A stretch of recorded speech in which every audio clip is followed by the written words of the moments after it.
In behalf of Ben and myself, we would like to express our thankfulness for having us here and the opportunity to stand in front of you to share some thoughts and opinions about what do we think makes McDonald's, but furthermore, what probably helps you and to be successful in your future and your career. We think that there is some major things that makes us successful as McDonald's, but these things are divided in two parts. One is more the skill set, and the other thing is more the knowledge, the technical knowledge about things. And what I learned from Mrs. Long and Jay is that exactly that's what you are doing here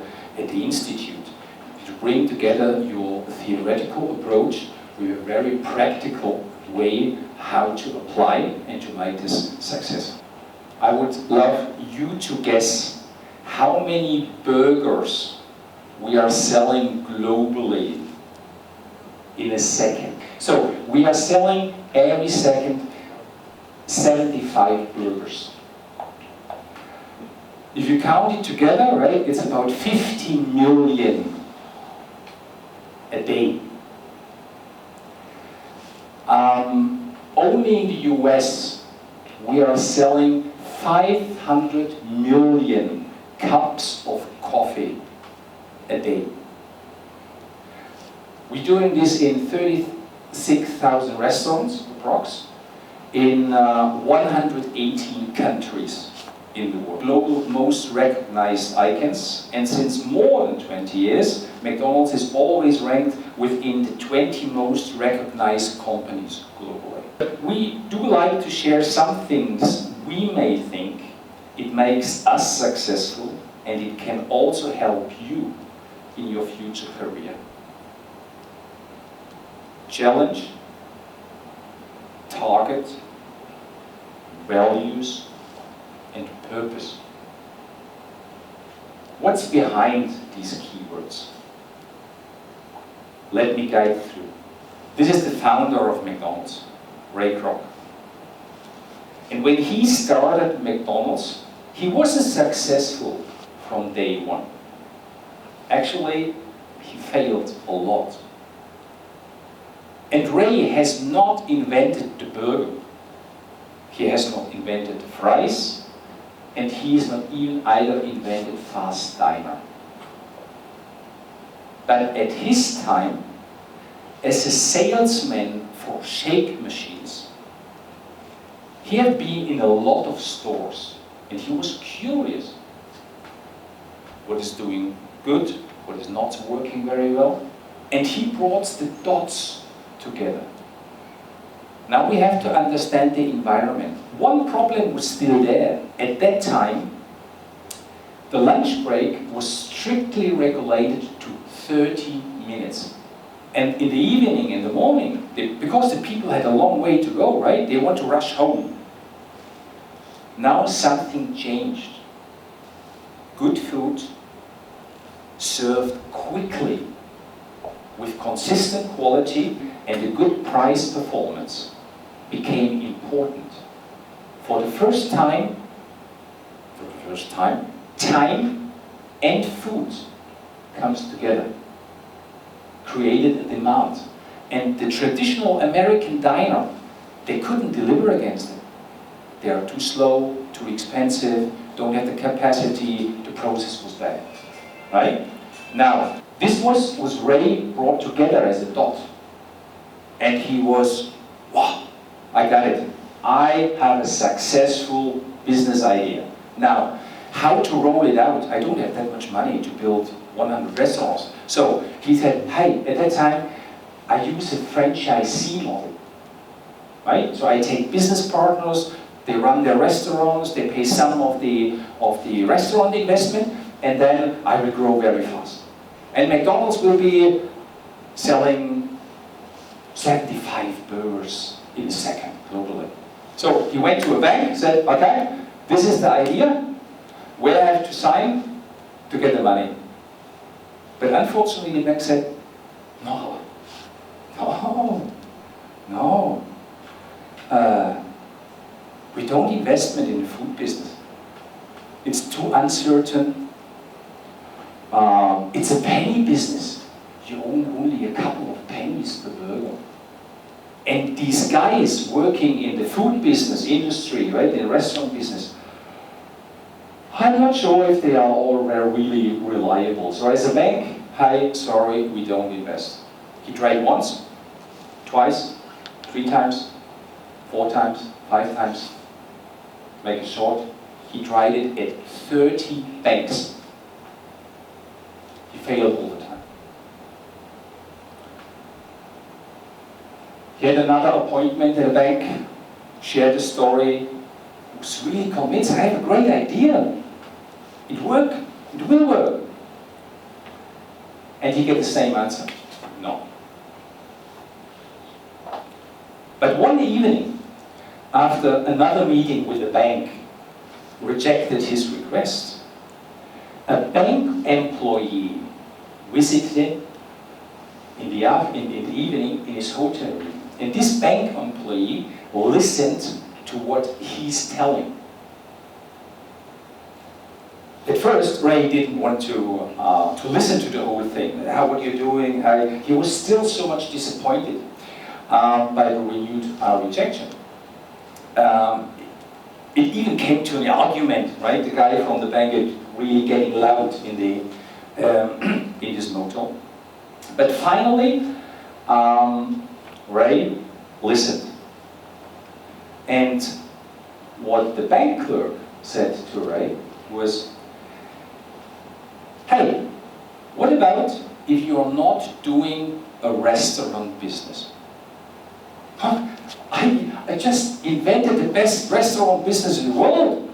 No, calm down. Think about you're not doing a restaurant business. You buy a land, you build a restaurant on it, and even better, you give the tenant a business idea so that he can pay the monthly check reliable back to you. So, go to the bank and ask, you will open a real estate business.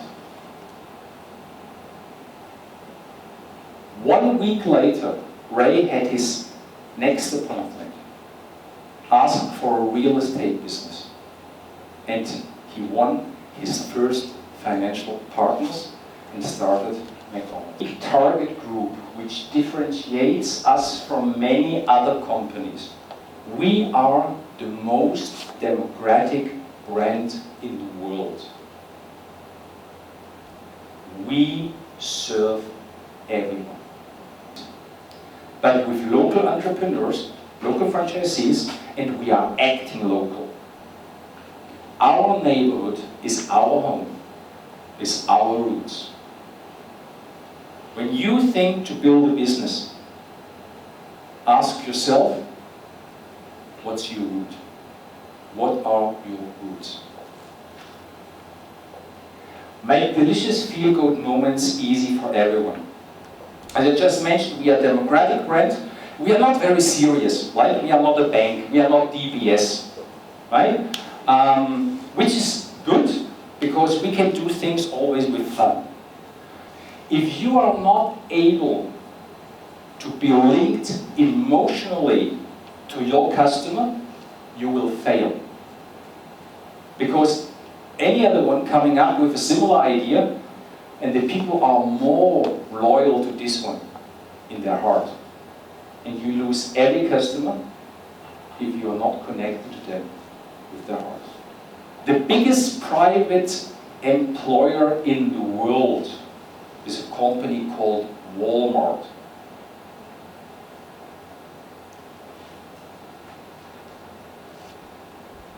The biggest authority employer in the world. Not surprising, Chinese authorities. Behind of them, number 3 is McDonald's. Right? So, Consider 36,000 restaurants, approx 100, 150 people working in this store. You can calculate. This is meaningless. Just do the right thing and shape the future. I do think that what I've shared is showing you a little bit of insights for McDonald's. That far more important, I do think it can be important for you as well. Doesn't matter how your plans look like. Maybe there's a secret recipe in our values that works out for good for you as well. So Marc shared a lot about McDonald's, the DNA of the company, what we stand for, and the reason why the company has been successful for so long. What I'll do now is talk a little bit more about McDonald's Singapore and also share the journey and the processes that we have as a people company and why it has been a big brand for me all the way from when I was young to now. We have been around for about 42 years now. We opened our first restaurant in 1979 at this place called Viet Towers. It's near Orchard. You know what it is right now? It's Shake Shack right now. So if you guys go to Orchard Road enough, you'll see Shake Shack. That has replaced our restaurant. But it's not because we didn't want to be there. It's more, that's a real estate play. Got to be where the customers are. Got to be where the masses are, because that's what people are looking out for. So we moved up, but ever since then we now have about 138 restaurants in Singapore. McSpicy was launched in Singapore, so we have, us in Malaysia we always fight, but we have, to me, because I'm Singaporean, we have the spiciest McSpicy, but then Malaysia will say theirs is spicier. Well, we can't travel now anyway, so we can't debate. I'll take it as that. McDelivery service, we started that in 2005. So before the Grabs, Food Pandas and all that, we already did our own McDelivery service. And that was amazing because that allowed us to get to the customer even if they don't want to come to us. And whoever started that really has the foresight. It's not me, it's not Marc, someone else had the foresight. Because 16 years later, who would have known McDelivery is so important to us right now because of the restrictions. But in Singapore, we serve about 6 million customers in over 130 plus restaurants every month. It's pretty much serving the population, if you may. Which is why what Marc said is so important. We are very democratic in who we serve because we serve everyone. And that's why the people we hire, we are also a very democratic stance when it comes to people hiring. We have more females than males in our organization. Our leadership team, in fact, I'm a minority. There are at least 4 guys and 8 women in my leadership team. So that's very good for diversity. But it's not because of numbers. It's more because, hey, we are meritocracy. Whoever does well gets a chance at the table. That's very important. We also have people from all nationalities working at our restaurants. So if you go to our restaurants, sometimes you can actually hear people talking like, oh, it's Vietnamese, Malaysian, Filipino, Thai, Chinese, Indian, Pakistani. So there's a lot. So that's something that we're proud of and something we always want to make sure we keep. Because just because we're in Singapore doesn't mean we need to only hire locals. So with 40 years in Singapore, who are we really? I can't really express it much in words, so I'll let the video do the talking. In 40 years we've come to know a place that we'll always call our home. People there Welcome to McDonald. Welcome to McDonald. are more than friendly faces.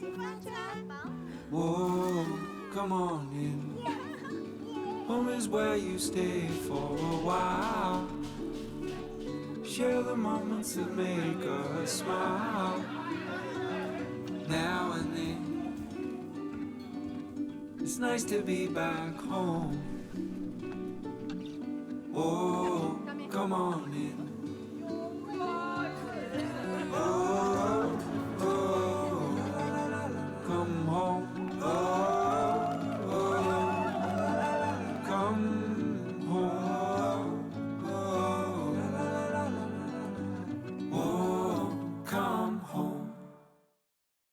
So the question is, how? How do we get all this done?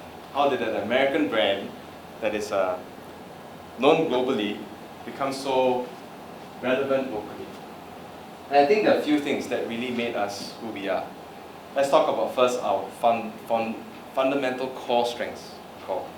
Because like Marc said, if we don't have these kind of core strengths, we can't be relevant around the world, but yet so powerful and integrated locally. So first things first, we are a restaurant business.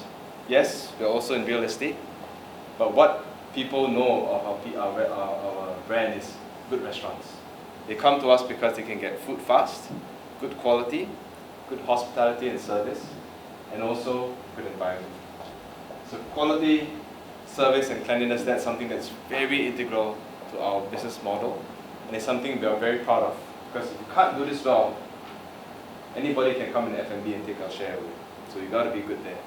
This is something our founder believed in, and this is something our new CEO today, Chris K, also actively pushes, reminds all of us, all the countries, all the McDonald's, that without QSC, can't really be a good restaurant business. You have to have that. So you have good restaurants, but we are in the food business.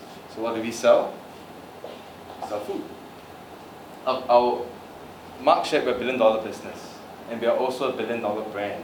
But interestingly, we also have $1 billion sub-brands, or core brands. So this was done in, was it France? France, right? This was done in France in a train station, and all it had was these pictures. But do you know what products those are? What is that? What is that? What is that? The younger folk nowadays don't know Big Mac, I realize. Say something about Singapore, I don't know why. That's my job, to make it relevant again. But you see, I didn't need to put a name. I didn't need to say it's McDonald's. People know it when they see it. And that is very powerful. It's because of these core brands, McDonald's has been so relevant to our customers everywhere. So Marc talked about people being the heart of the company, and I can't agree more. Because again, we have all the hardware, physical, restaurant, food, and all that stuff, great. But people have to run it. And we have about 9,000 people working at McDonald's with us in Singapore. So we're one of the, I think we are the biggest F&B employer in Singapore right now. And there's a reason why that is so. We have a lot of restaurants, sure, but it's also because we are democratic in the way we serve our customers.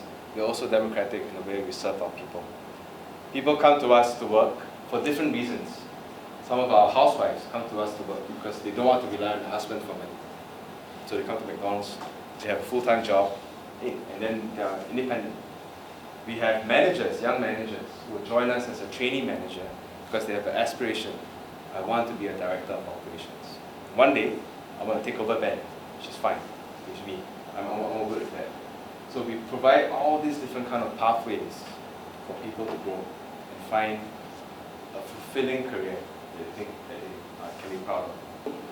First things first, in a McDonald's world, right? If I tell you you're going to work in a restaurant, the first thing you think is, oh, okay lah, operations, run restaurant, serve food, seems pretty easy. Right? Let me show you what the different assets, the facets of a McDonald's business entails.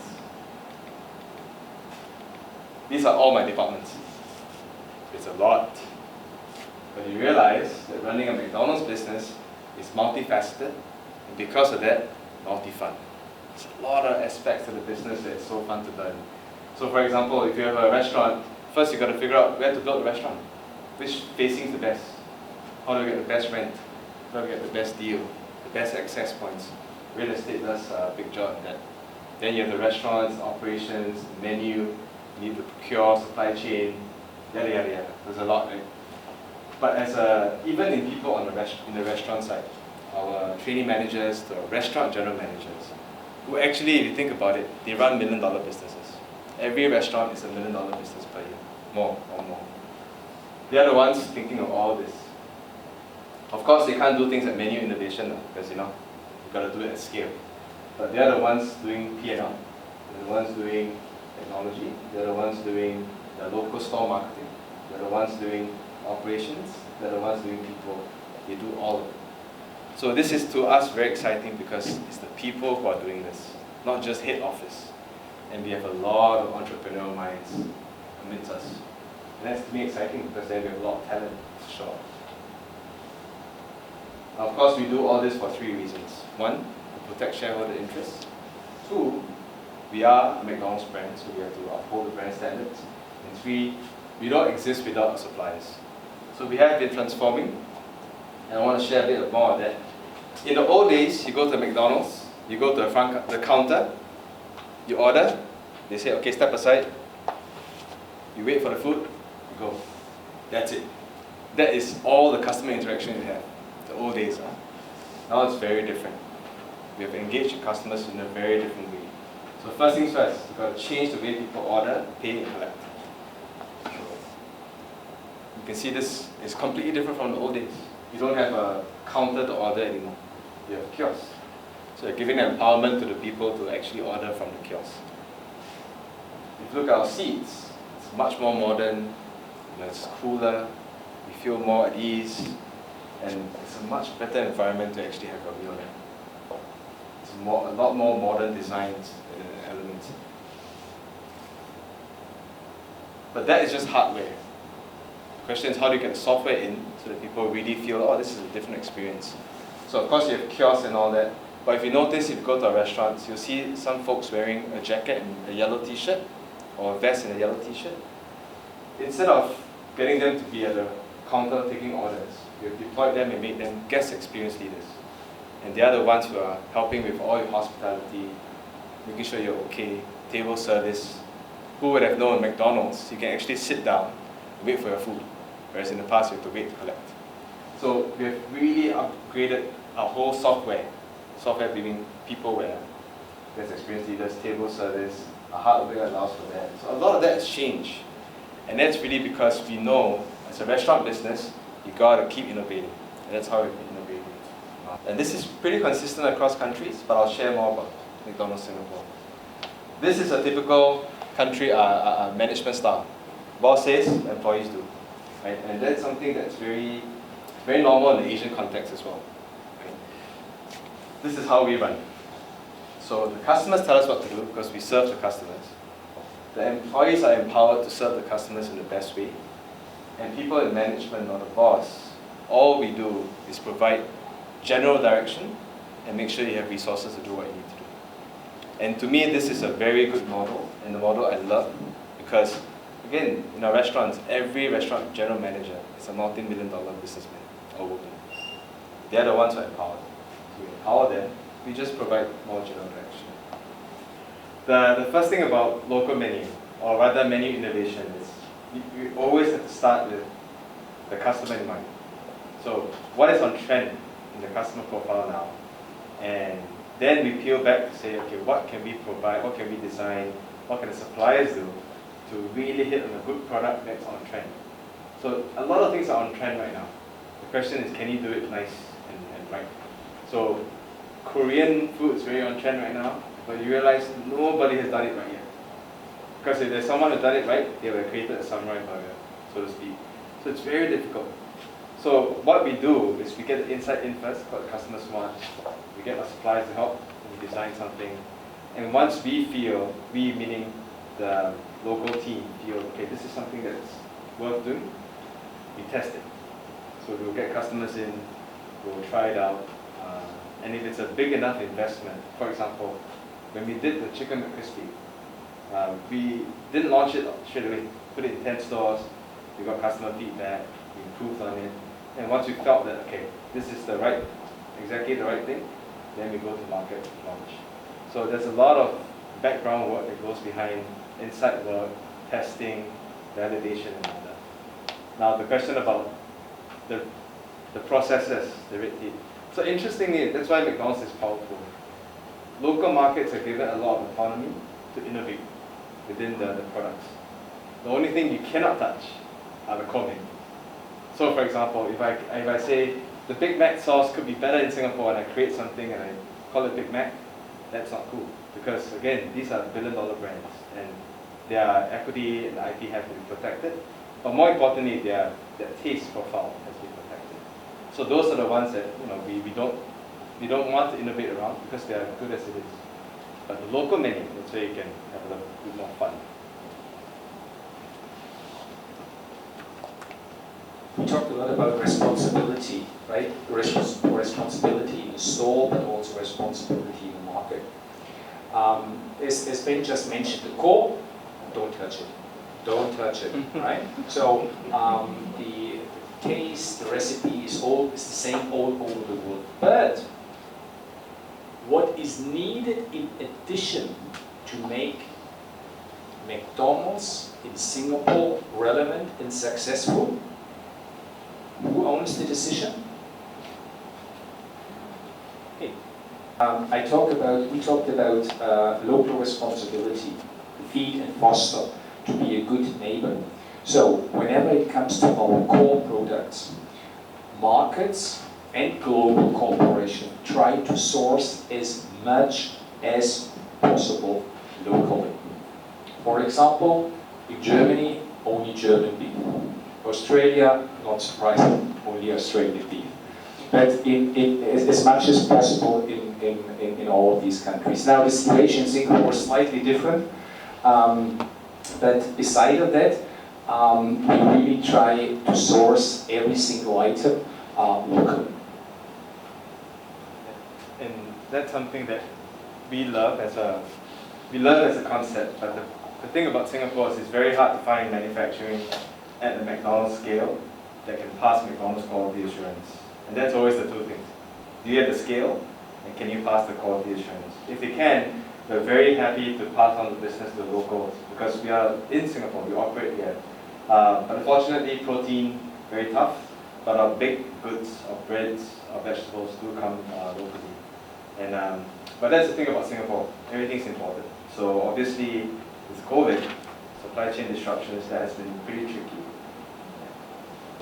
Innovation is, and Marc talked about it spot on in his section. You got to figure out what's the innovation for, and who is it for? Is it for the customer? And who's the customer, right? And does that innovation really matter to the customer? So I'll give you an example. You know this whole self-order kiosk and the guest experience leader. So when we launched the self-order kiosk, we didn't just say, all right, let's put a bunch of hardware and people will figure it out. No problem. No. What we asked ourselves is, why would the customer care whether they're ordering from the front counter, which is the old counters, or the kiosks? And the insight there was because it's too stressful ordering from a person. So imagine the old days, Marc's behind me, I'm ordering, the auntie's like, okay, what do you want? McSpicy, Coke. It's so stressful. It's so stressful. Whereas now in the kiosk, I can do that, and the person is then quite a far distance away. So now the person feels like, okay, I can do it leisurely. And it's also the insight now. People don't really like human interaction, which you can't deny it. So that's why we launched the self-order kiosk. So that customer one, the end customer, why would they care about the kiosk? Customer two is the employee. So now that I put a kiosk here, the 5 aunties that used to stand in front now are wondering, oh no, am I going to lose my job? Right? So we asked ourselves, okay, number one, what's the biggest fear? Losing their job. But instead of thinking, am I going to lose my job? We thought, how can we redesign their job? So that number one, we can do more fulfilling things like then taking orders, because that's not a very fulfilling job. Number two, they stay employed. Number two, they elevate, they get even better.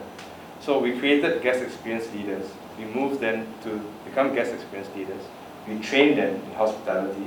And now they're able to talk to customers just like how, we're not SQ standard, that's for sure, but at least they're able to manage difficult issues or talk to customers well, manage families. And that's our second customer. So once we knew exactly what the customers want and how they can benefit from the innovation, that's when your innovation can work. Because once you don't do that, then it's just a great idea, but doesn't really help the customer. Just to add a more general approach. Innovation starts with 2 areas. Either on customer demand, or you have an innovation which creates a demand. right? So an example, people want to drink water, right? So you as a water company, just to ensure to have the supply. Another thing, when companies invented the mobile phone, there was no demand. People are not asking for a demand. So the companies created this demand. Now, these are the two main sources of innovation. Now, within the food industry, we are very much we have to rely on the first one, on serving against a demand. And now you have to understand, beside all the details what Ben is just referring to, what is food about? Food about is, what's the basic function, right? You need sufficient food to get not hungry. That's the foundation, right? In the next level, you look for food which is tasty, right? In the third level, you look for food which is tasty and healthy. So there's this kind of pyramid going up. Now, if you want to innovate, you have to think first on which level you want to do the innovation. And to coming to what Ben said and myself before, is in the food, is all about emotion, right? Korean food is hip. Why is Korean food hip these days? Because it tastes better than Italian food or French food? Or Japanese food? No. You connect Korean food with an attitude, with an impression of the country, with music, the journey you have done, right? So you have to bring the emotion always together when it comes to food innovation. Trend is something that we look out for, obviously, very carefully. I'll give you an example. What is trendy doesn't mean it's democratic, at least for McDonald's. So it could be trendy, but the masses don't want it. It's just a great idea, it's conceptually cool, but if you ask me, I'm not going to have it. Okay? So for McDonald's at least, or for any company that really serves more democratically to the masses, you have to understand what is trendy and what's truly something everyone wants. Plant-based burgers, for example. It's very trendy. Everyone's talking about it.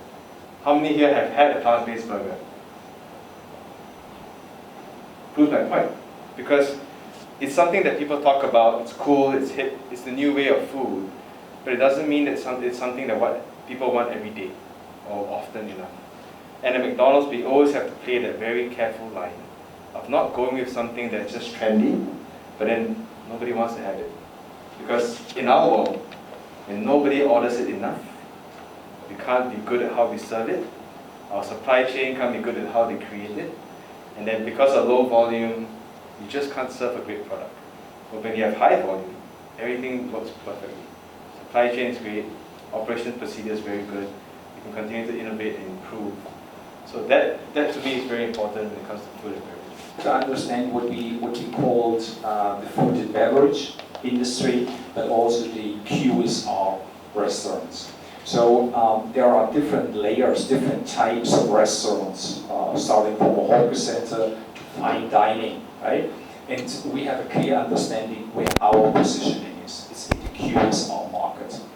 Very often, I've been asked, hey, any concerns about Starbucks? Zero, right? Because Starbucks, it's a great company, provide great service, great food, but it's not our competition. The competition, then it's KFC, which is globally one of the rare competitors, right? And then in specific markets, is the situation differently. In the Philippines, it's Jollibee's, right? There are some markets in the US, it's Wendy's, right? In Spain, it's Burger King. So that's very much market specific.